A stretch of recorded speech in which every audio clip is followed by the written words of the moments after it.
Tingin ko sa Leon. Ha? Sa Leon. May lang, bell lang. Bell lang. Quanto sila? 79. 79.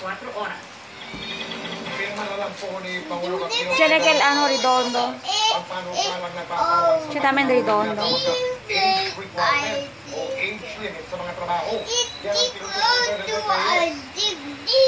Butik cover. Sidewalk vendor si Elorde Mapuya. Sinubukan niyang bumalik sa dating trabaho sa printing press matapos matigan ng ilang taon dahil sa karamdaman. Pero di na siya tinanggap dahil daw 52 years old na. Siyempre malungkot. Fresh. May edad ka na, hindi ka na makakapagtrabaho. Mas maganda bro. Kasi Wala.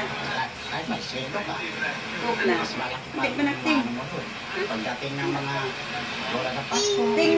Okay, cook. kaya malaking tulong daw sa mga tulad niyang may edad ang Senate Bill 29 at House Bill number 6418 o Anti-Age Discrimination in Employment Act. Inadapt ng sinadang versyon ng Kamara, kaya pirma na ni Pangulong Aquino ang kailangan para maging batas.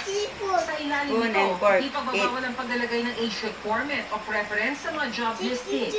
Hindi rin kailangang ideklara ang edad o birthday sa application process.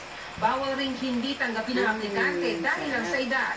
At hindi rin pwedeng alisin sa trabaho o ipilit ang early retirement dahil lang may edad na.